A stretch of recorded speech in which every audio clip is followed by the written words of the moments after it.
You should never have to choose between a home that looks great and one that's actually livable. Between pets, kids, spills, some of which are done by my kids, many of which are done by me, the new Ruggable All-in-One Rug delivers premium design with the peace of mind of being machine washable, stain resistant, and non-slip. I came to the conclusion long ago that I need machine washable rugs in my home. And Ruggable has the most beautiful designs, whether it's vintage-inspired, neutral, modern, whatever your style is, you will find it at Ruggable. They're stain-resistant for everyday spills, but they have a high-quality look and feel. And most importantly, they're durable and built for your life. Refresh your home at Ruggable.com. Get 10% off your first order site-wide with promo code ATTWG at Ruggable.com. That's RUGGABLE.com and use code ATTWG at checkout. Darkcast Network. Indie pods with a dark side. On the night of August 31st, 1976, a 3-year-old girl crept out of bed and witnessed her father wrap his hands around her mother's throat, push her against the wall, and drag her out of sight. The next morning, her father, Ralph Otto, told her and her sister that her mother, 24-year-old Patty Otto, wasn't coming back. For years, Suzanne wasn't sure what she had seen that night, but as she became an adult, she started questioning it more and more. Then, in 2021, a Facebook post turned everything she thought she knew about her mother's disappearance completely upside down. Now, she's fighting 3 different states to find out what really happened to Patty Otto that night. When a person goes missing, there's a special kind of pain in the not knowing. I want to tell the stories of those who never came home. Today, I want to tell you the story of Patty Otto. I'm Kona Gallagher. And I'm Ethan Flick. And this is And Then They Were Gone.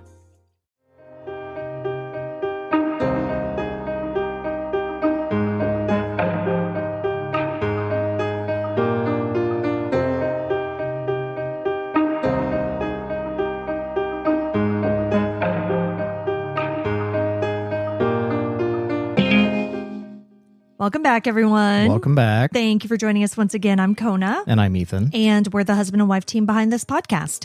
Each week, I tell you the story of an unsolved missing persons case. Ethan doesn't know anything about the case going into the episode and is here to provide his reactions and questions in real time, hopefully asking some of the same ones you have at home. Now, this story is one that I've kind of been aware of via Facebook for a few years now. But I finally decided to cover it because Suzanne is so close to getting answers about her mother's case. So it kind of feels like the more people who can hear about this, the better. I don't know. This story also has more weird twists and potential coincidences than almost any other case we've covered in the past 6 years. So this case is just going to irritate me because I don't believe in coincidences? Yeah, and I do, but these are so crazy that I don't know. They're just on another level. Before we get into it, though, we've had a few folks join us over on Patreon, so we want to give them a shout out. Thank you to Stevie Lee R. and Ann C. We really appreciate your support. Thank you so much. As a reminder, if you'd like to get our episodes ad-free and sometimes early, you can join us over on Patreon at any level, starting at just $2 a month. You'll also get a free copy of the ebook that I wrote. So now, let's get into the story of Patty Otto. Patricia Lee O'Malley was born on August 4th, 1952 in Lewiston, Idaho, to Thomas and Ardis O'Malley. Lewiston is a small city in north-central Idaho, right on the Washington border where the Snake and Clearwater rivers meet. Patty grew up there with 2 sisters and a brother in a respected working-class family. Her father was a World War II veteran who became a firefighter, and her mother worked as an accounting clerk. Throughout her life, Patty was a good student and a regular churchgoer. The people who knew her describe her as outgoing, funny, talkative, and beautiful. She was the type of person who everyone thought would go on to do great things. When she was 16 years old, Patty was looking for work as a babysitter. It was something a lot of teenage girls did. But what Patty had no way of knowing was that this babysitting job would change the course of her entire life. Patty met a man named Ralph Otto. He was about 18 years her senior. and was looking for a babysitter for his girlfriend's children. Ugh, gross. Ralph quickly began grooming the teenager. He worked for the Forestry Service at the time and made good money, so he lavished her with gifts, including a car. Just gross. Yeah. Like, what the hell? I mean, I know this was different times, but not that much different. Yeah, this was in the 60s, but yeah, so Ugh. gross. Now, Patty's parents did not approve of this relationship, but they didn't really know what to do about it either. And even Patty knew that at best, it wasn't socially acceptable, you know? So she's in high school, and when prom came around, she wasn't taking her 34-year-old, 35-year-old, however old he was, boyfriend. So she took another classmate to prom. Nevertheless, the relationship, in heavy quotes, survived. And Patty and Ralph married on October 17th, 1970, when Patty turned 18.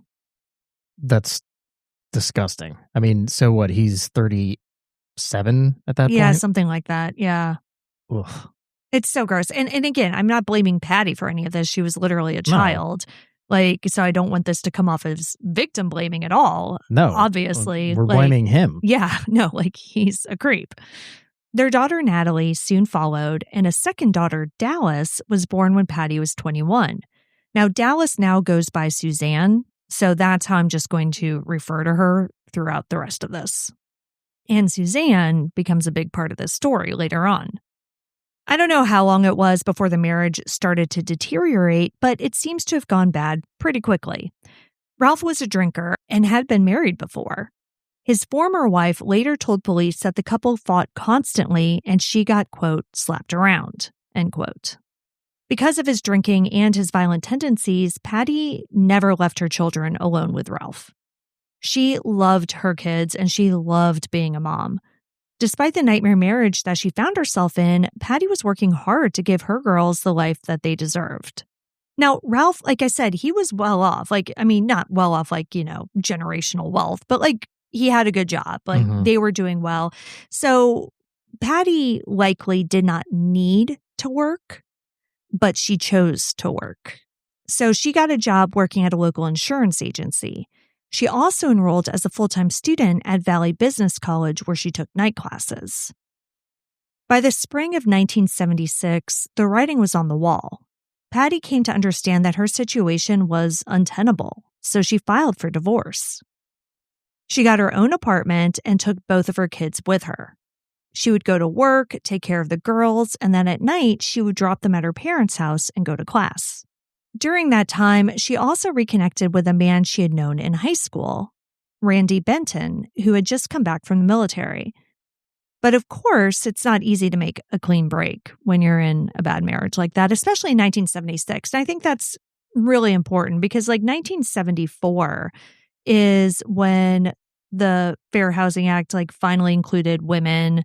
And, she could actually even get an apartment on her own. Women also couldn't get a credit card in their own name until 1974. So, it was not easy to get out of a bad marriage at this time.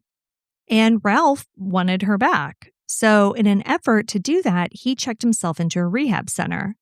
When he completed his treatment, the center called Patty and basically just said, okay, well, he's done. Come get your husband. Oh, Jesus. Because that's all it takes, right? Yeah. Just go to a treatment center and then, you're good for the rest of your life. Exactly. And, they were still legally married. She had filed for divorce, but, it hadn't gone through yet. So they're like, okay, well, you're the wife. Come get him. And, she did. Because listen, it's 1976. She was under a lot of societal pressure to make her marriage work. And I'm sure there was part of her that wanted it to work if it could. They had two girls together. She had been with him since she was 16. Gross. And yeah, but right or wrong, yeah, no, I know. There's an emotional attachment there. So that summer, Patty and the girls moved back in with Ralph. Ralph quickly went back to his old ways, though. He started drinking again and was violent with Patty. From what it sounds like, the reconciliation really never took off. Patty was apparently still seeing Randy, and Ralph was apparently also seeing somebody else. Another 16-year-old? I don't know how old she was. I probably don't want to know. Everything came to a head on August 31st, 1976. That night, Patty finished her classes, and around 11 p.m., she picked the girls up from her parents' house and brought them home. Suzanne, who was only 3 at the time, remembers part of that night. One detail that has stuck with her is that when they got home that night, instead of putting her and her sister to bed in their room upstairs, which was next to their parents' room, Patty put them downstairs. Suzanne has said that she thinks her mother knew there was going to be a fight and wanted them to be as far away from it as possible. Yeah, that makes sense. According to Suzanne, as soon as that downstairs door closed, she heard crashing and yelling coming from upstairs. And she was a curious kid, so she followed it. She went up the stairs and she looked through the wrought iron railings into the living room. She told Dateline, quote, "I remember very clearly looking through those wrought iron rails and seeing her hit him in the face, him hit her back. And then he grabbed her by the neck, pushed her up against the wall, and drug her out of my sight."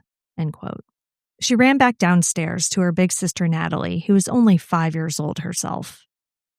Suzanne was scared and didn't really understand what she had seen. Her sister comforted her and told her it would be okay, that they should just go to sleep. And then, Suzanne says, the next thing she knew, it was morning, and her father was waking them up, yelling at them to get their shoes because they had to go.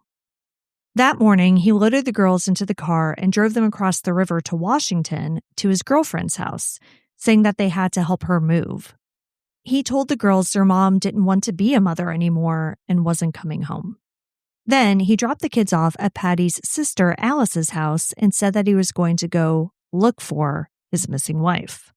Patty's family was understandably alarmed, but hoped that she had just taken some room to breathe. They decided to give her one evening to come back on her own. And when she didn't, her parents reported her missing to the Lewiston Police Department on September 2nd, 1976. The detective who caught this case was a young Lewiston officer named Tom Saline. He was 26 years old. He's retired now, and he told Dateline that he put more time and work into Patty Otto's case than any other case of his entire career. He went to the house and he met Ralph, who told him his wife had simply left after a disagreement. Interestingly, Ralph claimed that the night in question was September 2nd, not August 31st. So basically, he was trying to, avoid... Just throwing off the timeline. Exactly, because he didn't want it to seem that he didn't report his wife missing for 2 days. He's like, oh yeah, no, she just left. Last night. That's why I didn't report it. Right. His story was that he'd been drunk when Patty came home with the kids. He said that shortly thereafter, he heard a horn honk out front and that Patty grabbed her purse and just left. He hadn't seen her since, and he assumed she'd run off with Randy Benton. And here's a line that's right out of Officer Saline's 1976 report that tells you everything you need to know about how seriously this whole thing was taken.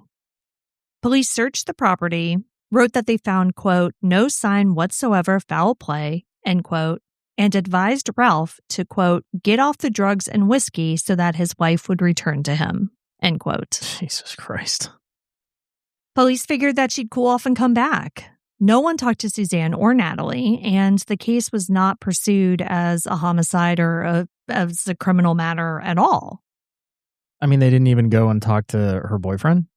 I would imagine, given what I'm going to be saying later, that they probably did talk to him, but yeah, I don't know much about how that's turned out. I mean, they must not have, at least initially, at least not at this point, because if they had, the stories wouldn't have lined up and they would have known that she was not with her boyfriend and also not with her husband, so she's missing. Yeah, and it's interesting because Ralph really did try to push this off on Randy. Yeah. A lot. He's like, I don't know, whatever happened to her, he was the one who was with her, didn't have anything to do with me. So yeah, those... It's deflecting, yeah. Yeah, and so yes, they had to have talked to Randy at some point, but whatever they said and whatever didn't match up wasn't enough, apparently. I mean, that... That's crazy to me. Like the initial call. Yeah. By her parents saying that she's missing. You go talk to the husband. The husband said, oh no, off with Randy. If you go and talk to Randy and Randy's like, no, I haven't seen her in a couple of days, haven't heard from her. really? Like, somebody's got to be lying, yeah, right? but then you go back to the husband and just be like, get off the drugs and alcohol and she'll come back to you. Like, Yeah. that, fuck. No, and that's not even, like, we are not even into how insane this gets. Now, unfortunately, Patty's disappearance, in addition to not really being taken seriously by police at first, also wasn't considered newsworthy at all. There weren't any news articles written about this. There was like one short little blurb in one newspaper, and that was about it, despite the fact that like her family was a well-respected family within the community. They had been there forever. Like, these are well-established people, and like still nobody cared. Like, that is how little people gave a shit about like a woman going missing. For our purposes here doing this podcast, that also means that I don't have contemporaneous sources Right. to work with, right? So like I can't really see like what police were thinking at the time, or, you know, what they were investigating, like what avenues they were going down, any of that. Well, except for that note that you just read, and it clearly shows that they were not taking this seriously and they didn't give a shit. Well, yeah. And so we have some of the documents available that I'll get to later that Suzanne has been able to get over the years. And then, you know, what we know about this is really just from like interviews that Suzanne has given. Everything's so pieced together, you know? Yeah. What it comes down to is I don't really understand or know why police weren't picking up on the substantial amounts of alarming evidence that began to pile up.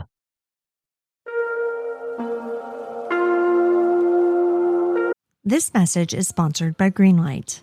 Every true crime story has money somewhere in the mix. The motive, the pressure, the moment everything goes wrong. Teaching your kids about money isn't just smart parenting, it's protection. Because today, money doesn't live in a vacuum. It's tied to where your kids go, how they move through the world, and what happens when something goes wrong. Greenlight is a debit card and app for families, but it's more than just a money tool. It's a safety net for teaching kids about money while also helping protect them before bad habits, bad actors, or real-world risks take hold. We've been using Greenlight for our older kids for years. We are such big fans of this product. It makes giving them allowances easy, and we know where their money is going. Start your risk-free Greenlight trial today at greenlight.com/ATTWG. Don't wait to teach your kids real-world money skills. That's greenlight.com/ATTWG to get started. greenlight.com/ATTWG. Starting a business is hard, but Shopify makes it simpler. All the tools you need to launch are already included and ready from day one. I know I have a lot of ideas in my head, and it's so hard to execute them, but Shopify's templates and AI tools will get you a stunning site up and running with no coding needed. What I love about them is how much they really try to streamline and improve the customer experience. Shopify checkout means that more customers actually buy, and returning ones can do it in a single click. And Shopify's there to support you as you're building your site. If you've got questions, their built-in AI assistant Sidekick is ready to help you build, troubleshoot, and just keep moving. Shopify powers millions of businesses worldwide, from household names like Mattel and Gymshark to small businesses just getting started. Shopify makes it easier than ever to have a beautiful, functional site for your business. All you need is the idea. Shopify handles the rest. Start your free trial at shopify.com/ATTWG. That's shopify.com/ATTWG to start your free trial. Shopify.com/ATTWG. As a lifelong vegetarian, eating healthy isn't a willpower problem for me. It's a setup problem. Until I found Factor.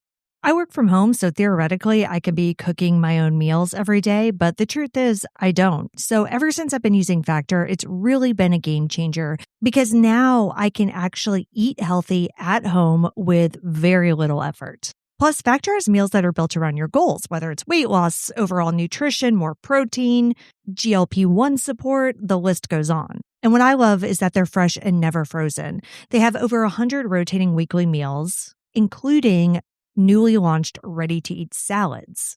I've talked before about the miso edamame salad. It's incredible. If you're ready to get started, head to factormeals.com/ATTWG50 off and use code ATTWG50 off to get 50% off and free daily greens per box with new subscriptions only while supplies last until 9/27/26. See website for more details. Witnesses who came to the Otto house in the days after Patty vanished reported seeing a tarp and a shovel and a cushion missing off of one of the sofas. Yeah, that's standard, right? Yeah, it's just normal stuff. And on September 4th, her wedding rings were found in Ralph's coat pocket, which was hanging in his bedroom. Now, all of this is in the police report.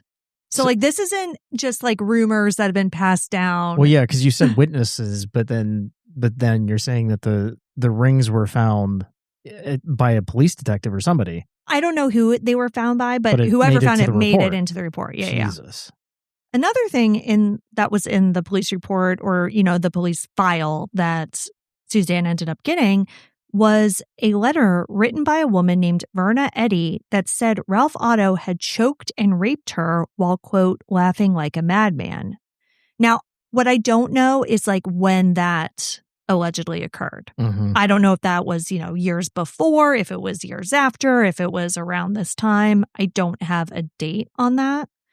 But it just goes to show that like people were very alarmed by Ralph Otto and the type of person he was. And again, that's how we got the statement from his ex-wife saying that she had gotten slapped around. Like that was all in the police file too.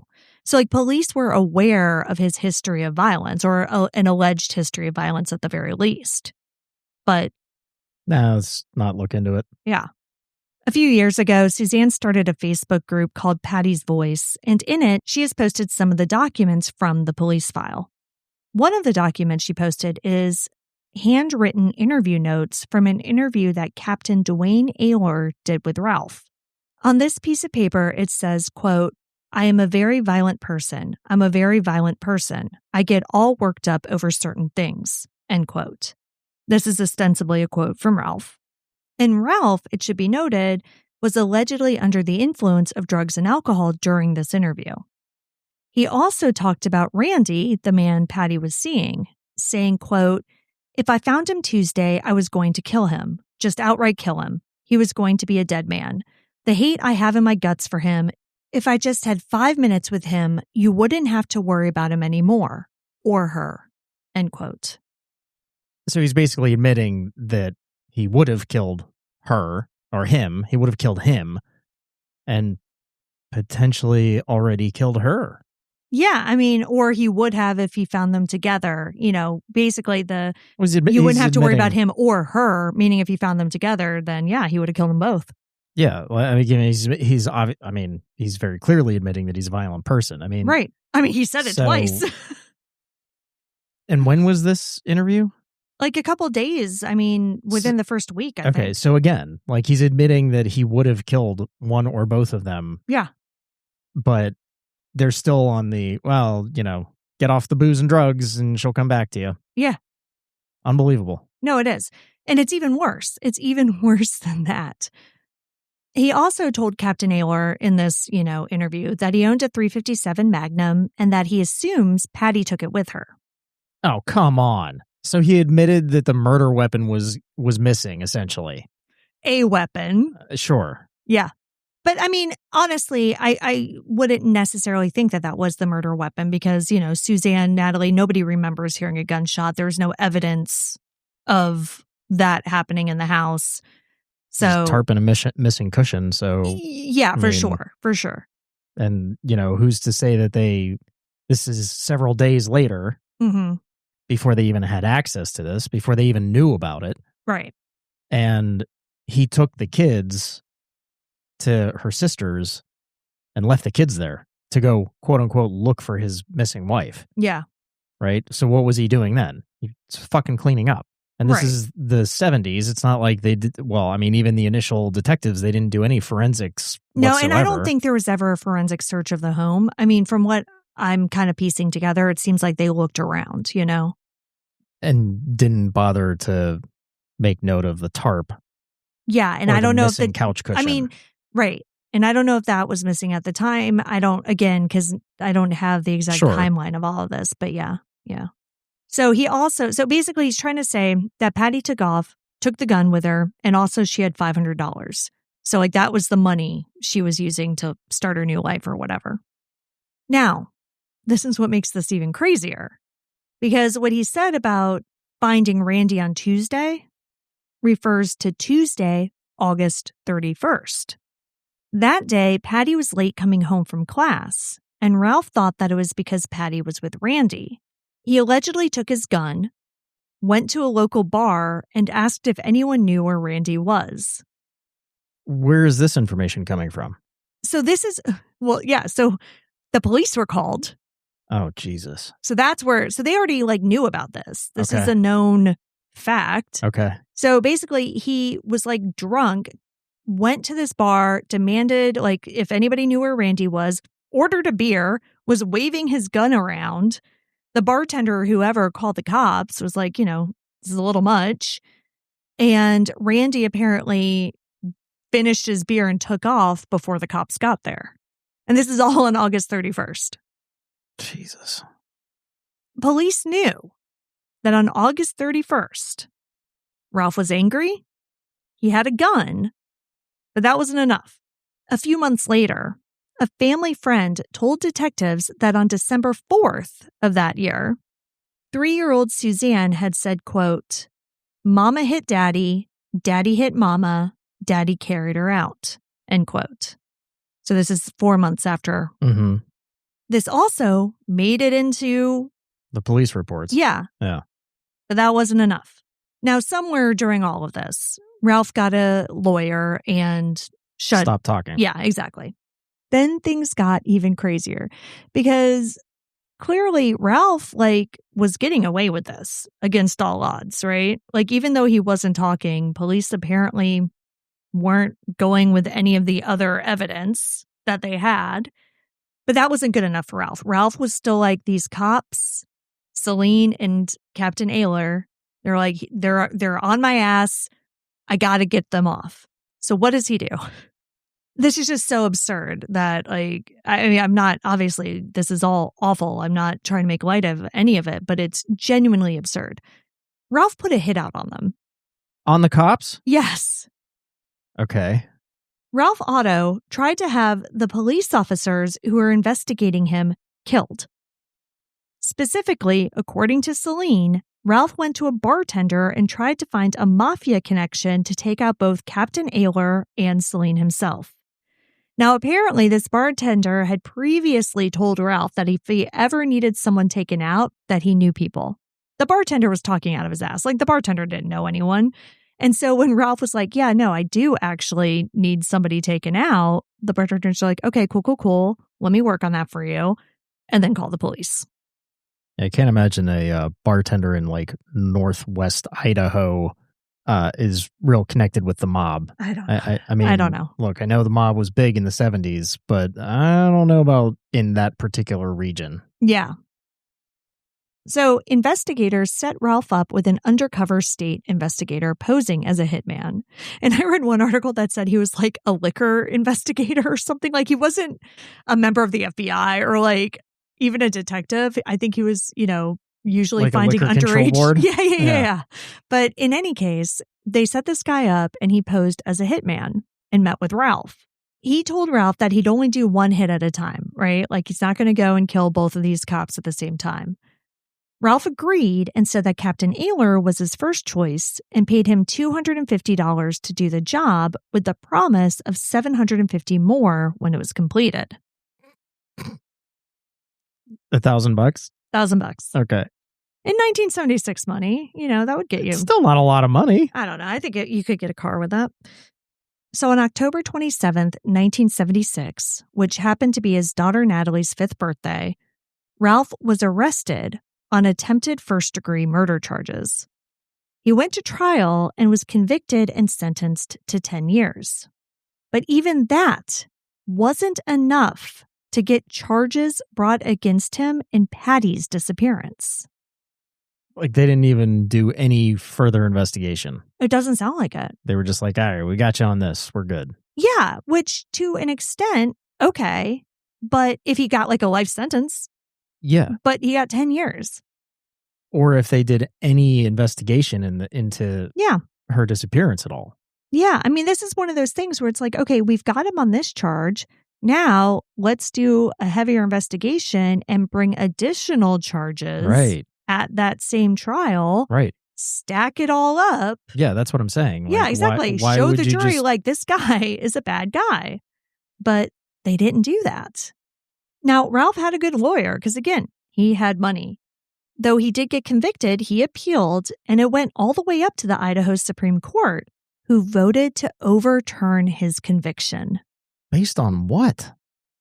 Their reasoning was that hiring a hitman and paying the money was, in their view, still just planning and preparation, not an actual attempt in the legal sense. And he was charged and convicted with attempted first-degree murder.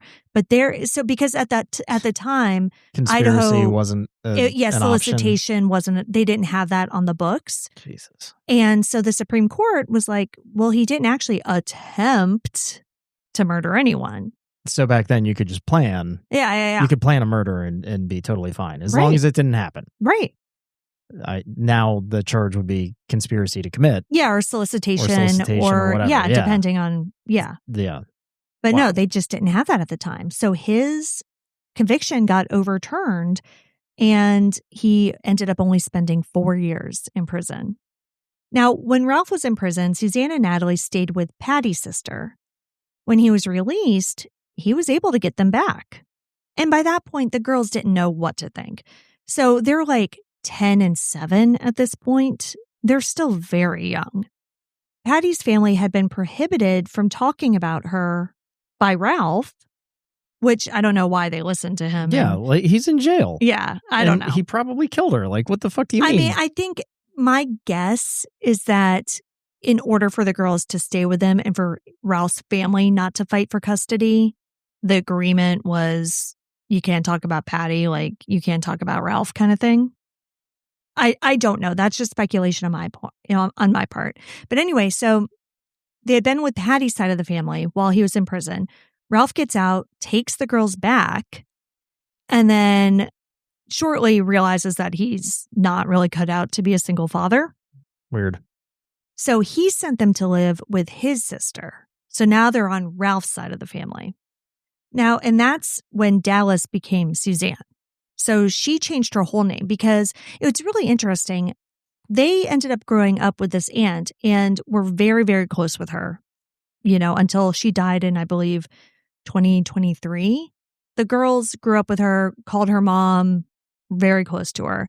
They ended up taking her last name, which was her married name. Yeah. So they were no longer Ottos. Dallas became Suzanne. So her whole name was changed. Natalie stayed Natalie, but had a different last name. From what I've read, Ralph's sister believed in his innocence, and so they grew up with a family that believed that their father was innocent and that Patty really just took off.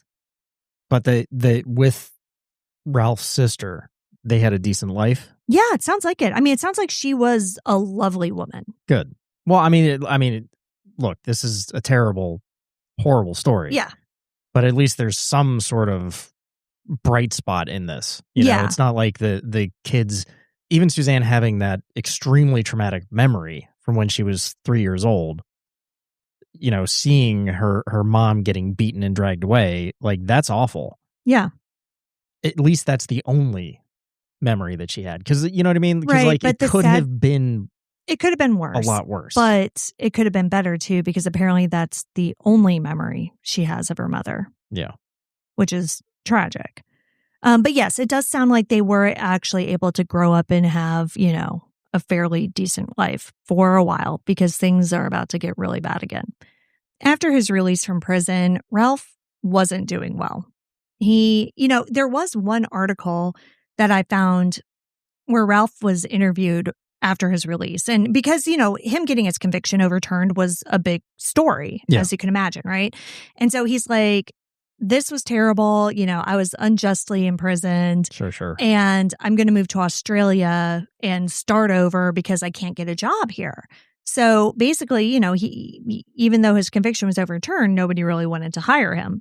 But he said in this interview specifically, he's like, the one good thing that came out of this was that I got sober while I was in prison. He said I'd struggled with alcoholism, but now I'm sober. But I can't get a job, might move to Australia.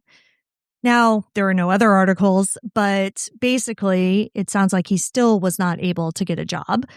He did not stay sober and just spiraled down, Suzanne has said in recent years, she's like, I really, truly think that the guilt started to eat him up. And that's a big part of it. I think that's a very generous way of looking at it personally, but, she was there. I wasn't.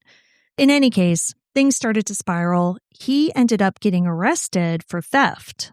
And this was in 1983. While he was in custody at the Clearwater County Jail, he had a heart attack and died. Are you kidding me? Yeah, in 1983. He was never charged in Patty's case, and he was never even officially named a suspect in her disappearance. Whatever he knew about what happened on August 31st, 1976, died with him about 7 years later.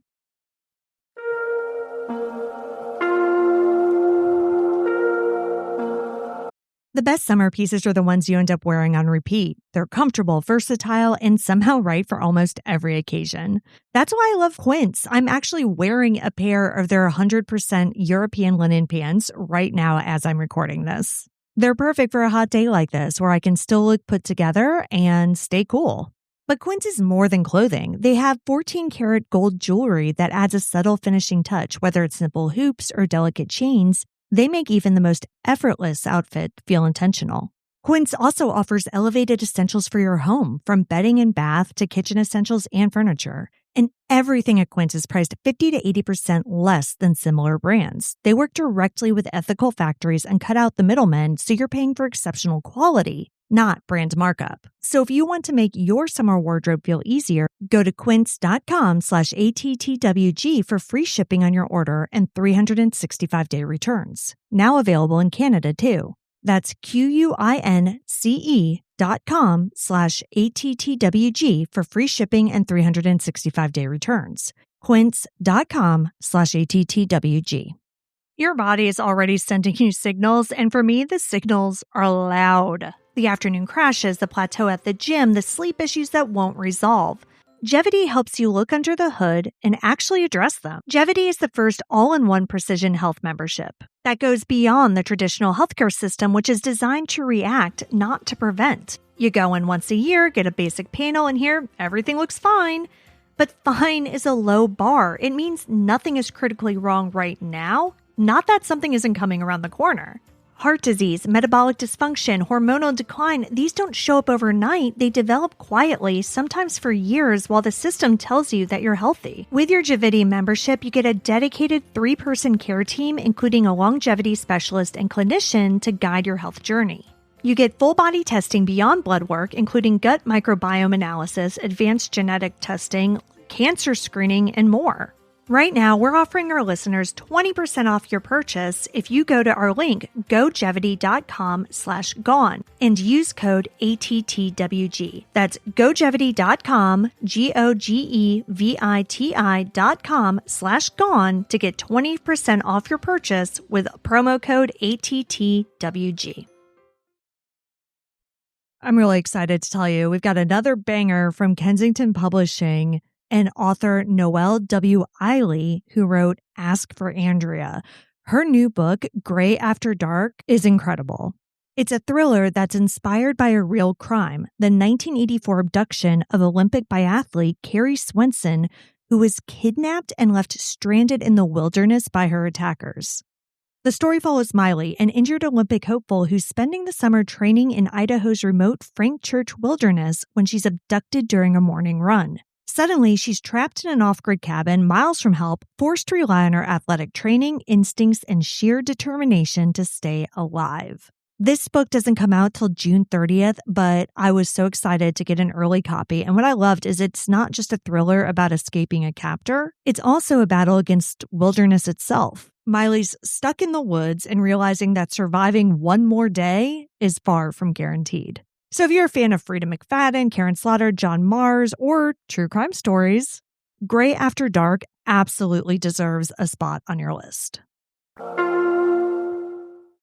Though the sisters basically believed what their family had told them over the years, questions began to nag at them. When they were 18 and 20, they walked into the Lewiston Police Department and asked for both their mother's missing persons file and their father's file. They decided that they were going to figure out what happened themselves. Suzanne says that almost the moment she started reading, she realized that the story she'd been told her entire life was a lie. As she put it, quote, "It was very apparent my father was responsible just by reading the reports," end quote. And how old is she at this point? She's 18. 18, okay. And Natalie's 20. Gotcha. The sisters dug into their mom's case together for years. But then, in 2006, a horrible tragedy hit this family again.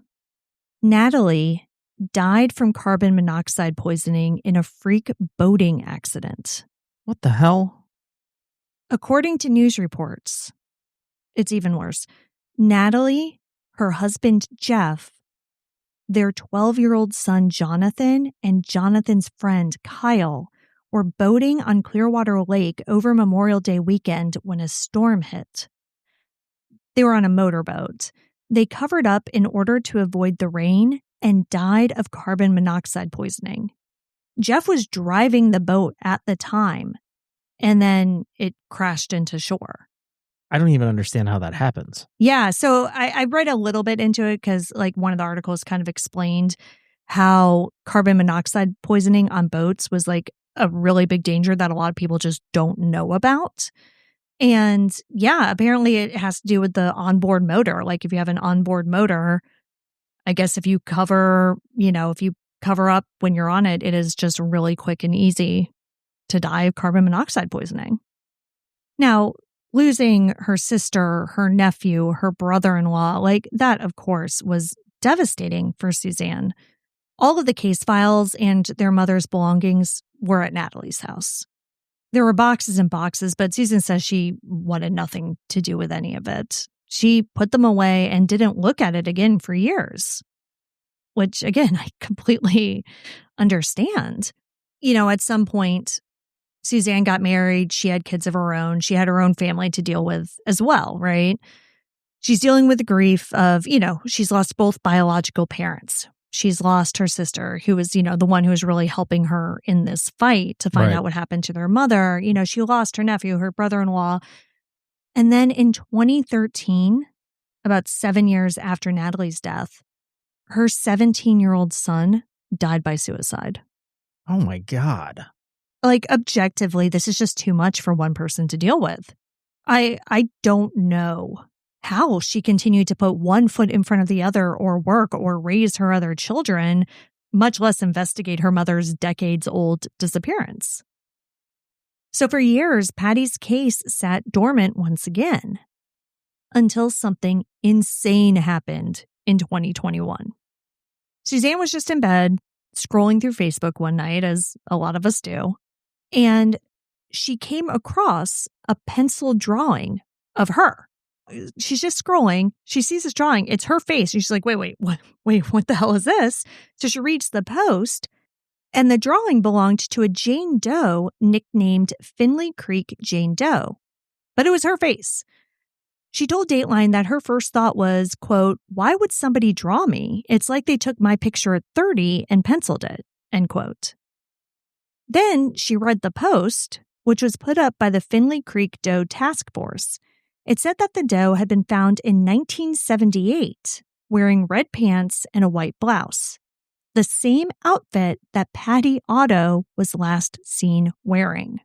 She still didn't understand what was happening, though. Her brain could not put the pieces together. Yeah. Why had this group drawn a picture of her and included details that matched her missing mother?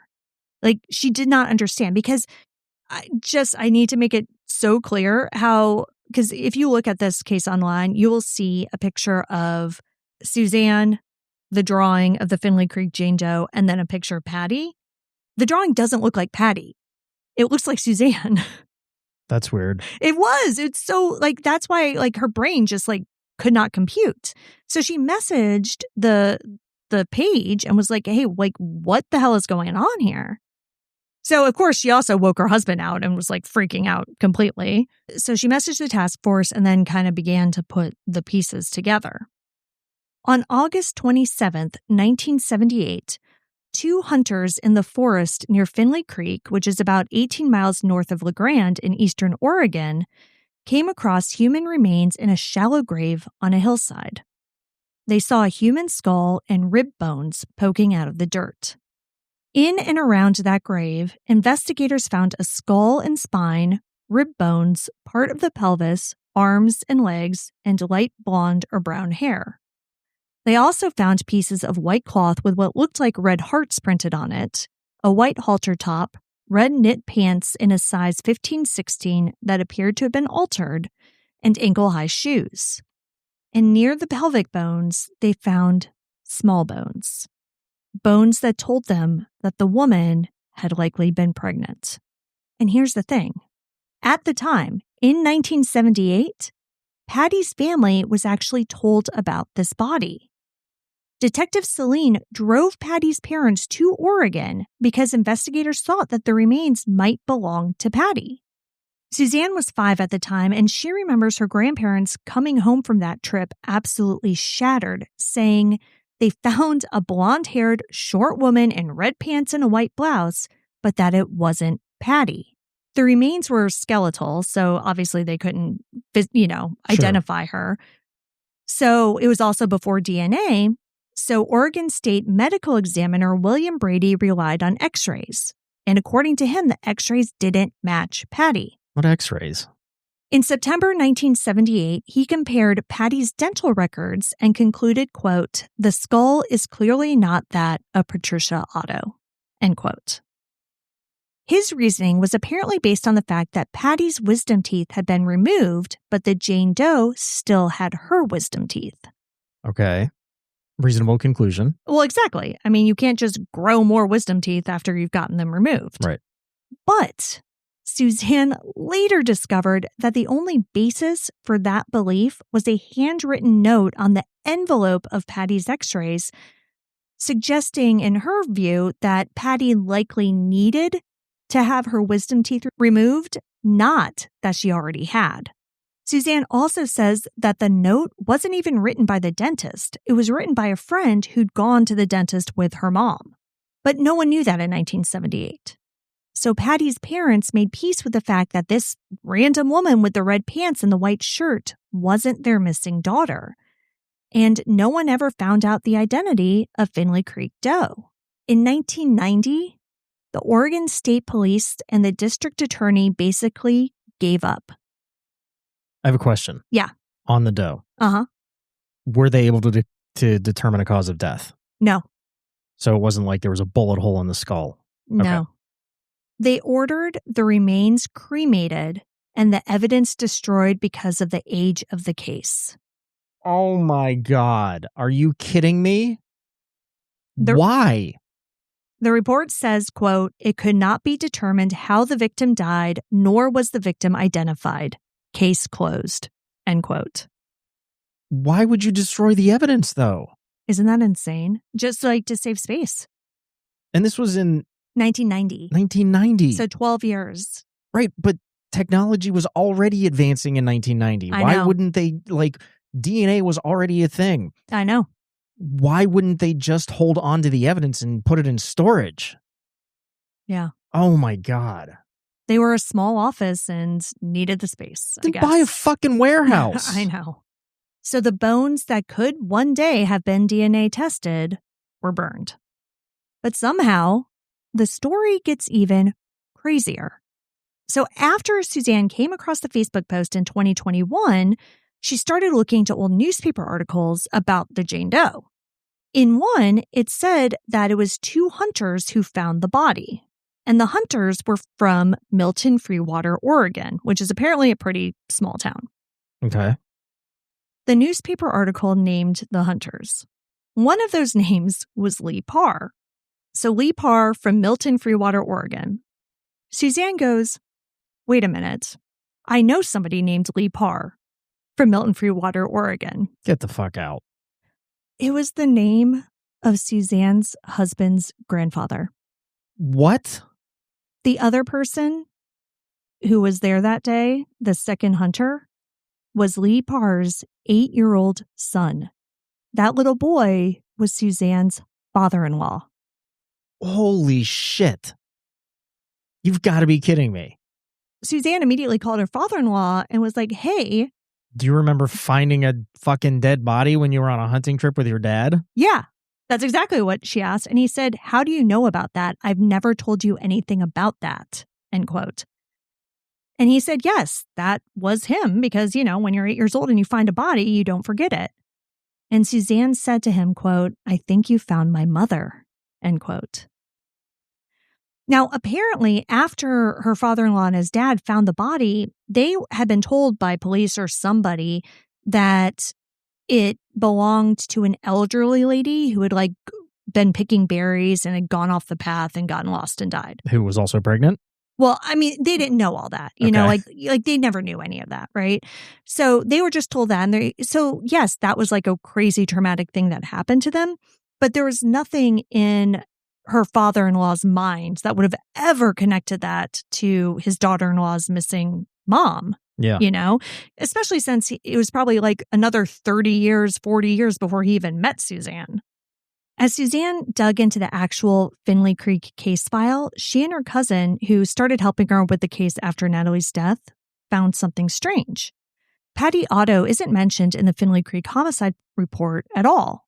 As Suzanne put it, quote, it doesn't say she was ruled out. It doesn't say she was presented. It says nothing about Patty Otto, end quote. And it was actually Suzanne's cousin Jennifer who found out why the connection between Finley Creek Doe and Patty was ruled out. When she was putting the files in date order, she caught a problem. There were 2 different Jane Does in Oregon that were found around that time. One was found buried near Lewis and Clark College in Portland, and the other one was the Finley Creek Jane Doe in eastern Oregon. The first body, the one that was buried near the college, was eventually identified as a woman named Annette Willis, and she was identified through x-rays that featured extensive dental work. Mm-hmm. She had somewhere around 11 fillings. So it was like pretty easy, you know, to compare those x-rays with Annette Willis's dental x-rays, right? Right. But when Suzanne looked closer at the dental records for Finley Creek Jane Doe, they showed the exact same 11 fillings as Annette Willis. Her belief is that the dental comparison used to rule Patty out may have been run against the wrong body entirely.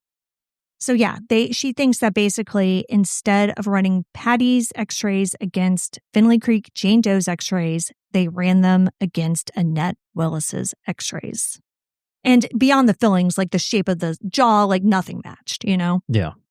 KTVB reached out to Oregon State Police about the alleged record mix-up, but they said they had, quote, nothing to provide, end quote. I mean, look, it clearly it doesn't seem like they're the best at keeping records, so yeah, that's not surprising that they wouldn't know or have any way to look back and say, oh yeah, that was our bad. Yeah, I don't know. So, but you know, that's not to say that Oregon State Police have completely dismissed Suzanne's theory. In 2021 and 2022, the Volunteer Doe Task Force brought cadaver dogs out to the Finley Creek site. The dogs alerted on multiple spots, including down by the creek bed below the gravesite. The theory was that decades of erosion on that floodplain could have carried bone fragments downhill into the creek. On the strength of those alerts, Oregon State Police agreed to go excavate. On August 16th and 17th, 2022, an OSP forensic team excavated the original gravesite and the 2 spots the dogs had flagged, sifting the dirt through screens looking for even the smallest bone fragment they could pull DNA from. But they only found animal bones. OSP posted on Facebook that nothing of evidentiary value was discovered.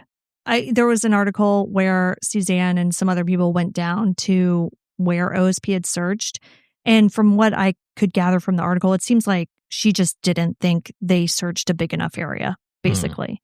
So When Finley Creek Jane Doe's remains were recovered in 1978, they didn't find an intact skeleton. Right. There are still several bones missing. So, like, there's absolutely a chance that there are still bones out there that belong to her. And that's really important because the Finley Creek Jane Doe was cremated in 1990. And as of right now, 2026, there's no way to test the cremains for DNA. Suzanne's only real hope of definitively proving that Finley Creek Jane Doe is her mother is if they find additional bones in the woods. But so far, none have turned up. And yet another twist, which isn't quite as insane as the fact that her father-in-law and grandfather-in-law are the ones who found her. The little Oregon town that had the Doe's body didn't have a crematorium in 1990, so the body was sent to the nearest one, which is in Walla Walla, Washington. Walla Walla, Washington happens to be where Suzanne has lived since 1999. Oh my God. So the remains that she believes belong to her missing mother have been just miles away from her for decades. They're in the custody of the Walla Walla County coroner, and they're labeled only as miscellaneous cremains, with no Jane or John Doe on the books to explain them. Suzanne says that she has paid for DNA testing on the box of cremains twice, but the reality is that successful DNA extraction from human cremains has essentially never been done. Basically, the science just isn't there yet. Yeah. It might be in the future, but it's just not there right now. So the authorities won't give her an identification. They won't say, yeah, this is your mom. Suzanne is, in her words, quote, fighting 3 states to get justice for my pregnant mother, end quote. Patty Otto disappeared in 1976. Remains were found 2 years later that potentially matched her. How far away was that? Lewiston, Idaho to Finley Creek, Oregon is about 145 miles, so it's like a 3-hour drive. Okay, so 6 hours round trip, burying a shallow grave. Yeah, the grave was, I believe, 29 inches deep. He didn't take her out there that night. That's too much time. Yeah. That's too much time for your kids to just be left alone sleeping and Well, remember the next day he dropped them, or he went to his girlfriend's house, right? Yeah. What I'm saying. Yeah, that's what I'm saying. I think that he probably left the kids with her and then either had already had her like in the trunk of the car or whatever, or went back home. Yep. Where he had hidden her, got her. He took her to his girlfriend's house and then his sister-in-law's house. Yeah, that's true. Yeah. So that was like a full day. That was a full day, yeah. I think they spent at least like one night That's when it happened. That's when he took her out there. Yeah. But there's also a possibility too, like if we think the gun was involved, because I don't think that he shot her in the house that night on August 31st. And Suzanne said she saw him with his hands around Patty's neck, right? And strangulation would make sense, 1, because of the type of violence, 2, because, it wouldn't necessarily leave behind a lot of evidence. Yep. What if she wasn't actually dead? That night, you mean? Yeah. Like, what if she was just injured? What if, whatever, and he took her out there somewhere and then shot her? Yeah, I mean, maybe. I mean, that's a big leap, but, I just don't understand, why the gun went missing? Yeah. I don't know. Why the pillow on the couch? Why was that missing? Yeah, that's a good That could have point, been too. used to muffle the sound of a gunshot. Yeah, that's true as well. But, so it could have been later after the physical fight. Yeah. And maybe and after Suzanne had gone back downstairs with Natalie, then the gunshot could have happened. It could have been muffled with a pillow. Right. But then where did it happen? Because that would have left. I mean, a 357 is a big bullet. That's true. It we're not talking a 22. Right. Right. Where there wouldn't necessarily even be like an exit wound, for instance. Yeah. I mean, with a 357, there would be. Yeah. Because you said she was tiny, right? Yeah. Yeah. I mean, I don't know. I mean, maybe a garage or, something like that. I don't really know the layout of the house. Right. I mean, I wouldn't think outside just because, somebody would have seen or heard something probably. Mm-hmm. So then the remains are discovered, most likely her. Yeah. 2 years later. Mm-hmm. They potentially mix up x-rays because you said Suzanne saw the x-rays from the dental records, right? Yeah. That had 11 fillings. Yeah. But the other Jane Doe also had 11 fillings, which obviously, that's clearly a fuck up. Yeah, because she's like, what are the odds that 2 Jane Does have the same 11 fillings? Right. That's insane. Yeah. How did Suzanne and her husband meet? How did that happen? I do not know. So you're talking about a town 3 hours away from where Suzanne grew up. Yeah. And then she ends up meeting him, marrying him. How? Isn't that insane? Yeah. Yeah. And then he didn't even know that his father had found this body when he was 8 years old because it just wasn't something he talked about. Yeah. So he didn't know any of this. So yeah. So she grows up in Idaho. Her husband, I'm presuming, grew up in Oregon, or at least that's where his father grew up. They met somewhere at some point, moved to Walla Walla, Washington, a third state, where the cremains that she believed belonged to her mother had been sitting since 1999 since 1990. This is like a Stephen King novel or something, Crazy. And then that's it. Yeah. And that's where we're at. That's where we're at. I mean, it's pretty obvious who did it. Right. That's why I didn't have a section this week about theories. Yeah. Because we don't need to waste everybody's time with alternate, maybe she killed herself. No. She didn't. No.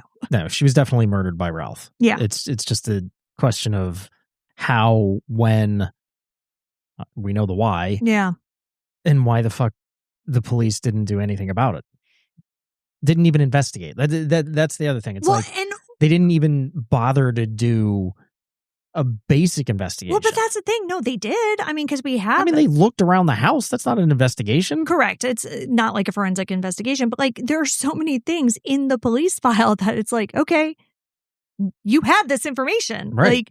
Again, we're not talking rumors that have been passed down through a family for generations. We are talking about information from the police file. That was all happening right then. Yeah. You have a report the day she went missing that he was in a bar waving a gun talking about killing her boyfriend. Yeah.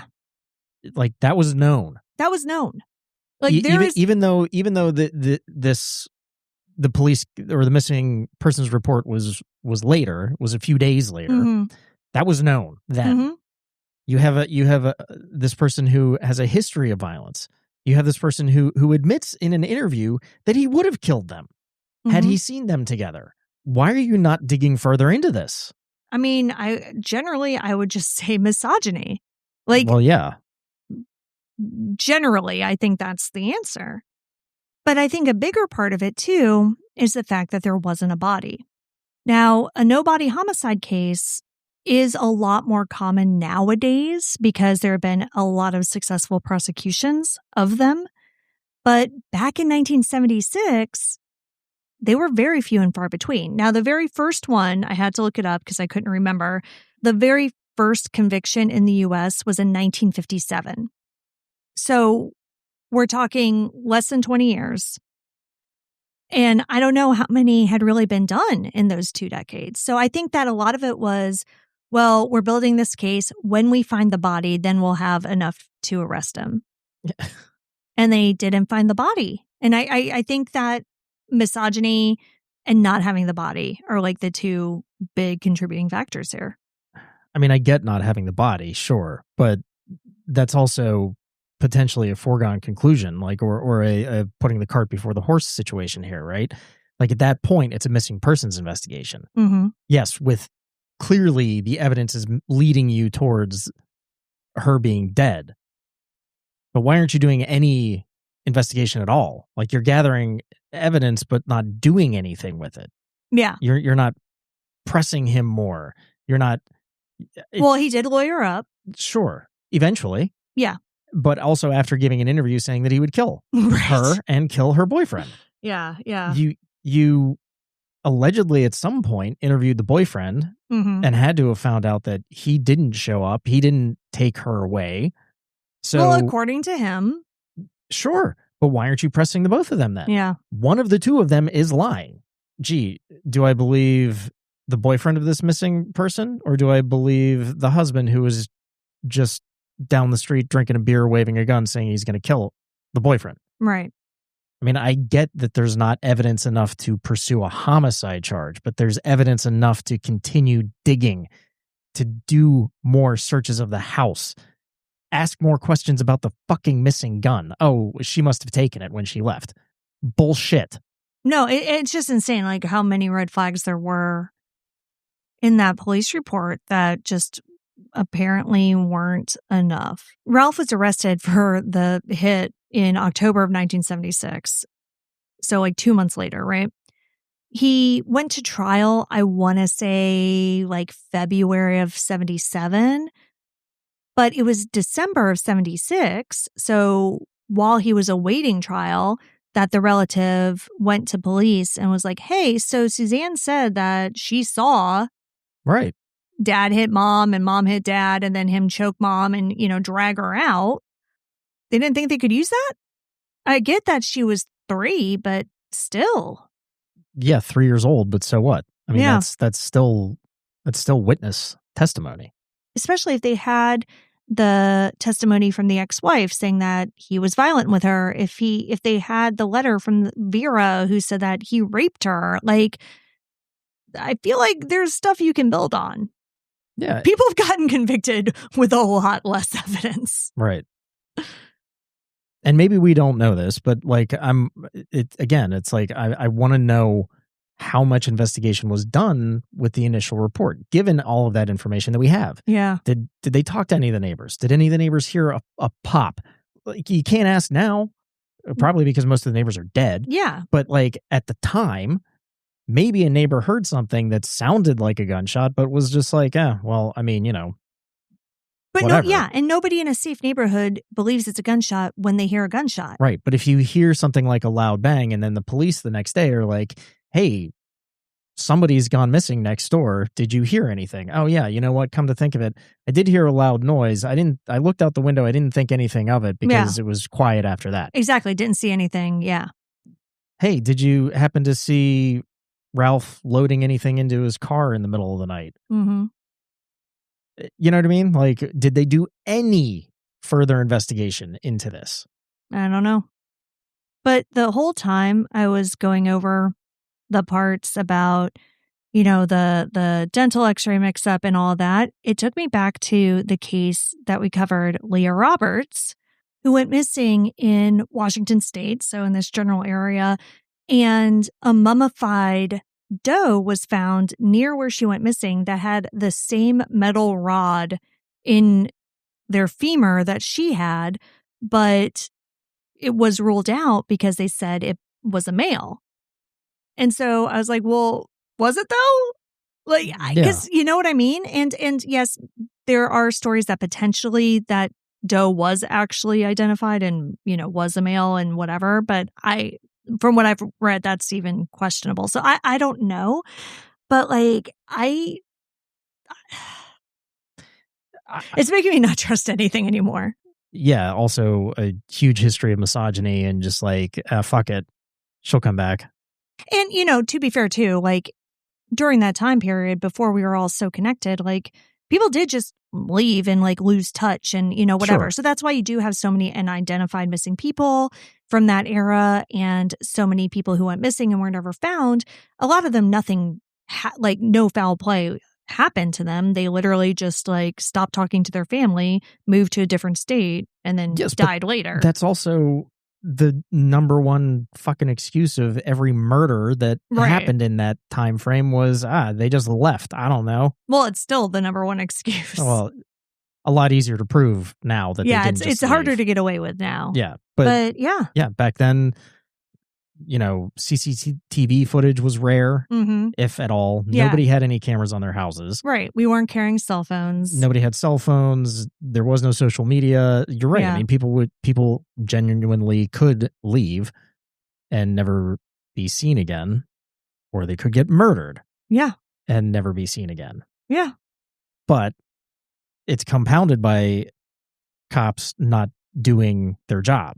Right. Or not digging a little bit deeper.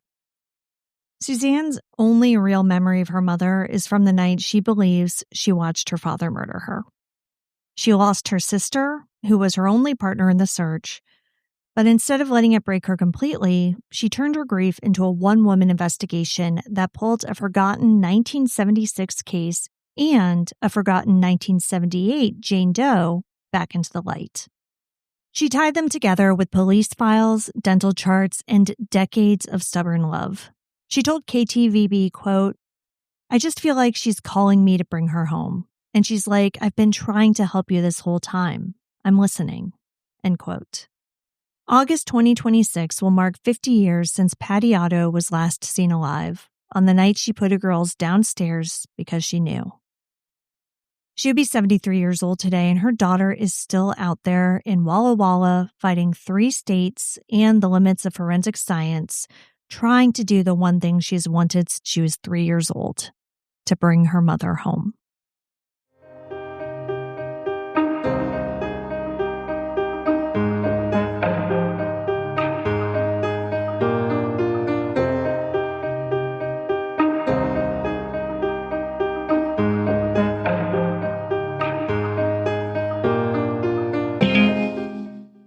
Patricia Patty Lee Otto has been missing from Lewiston, Idaho since August 31st, 1976.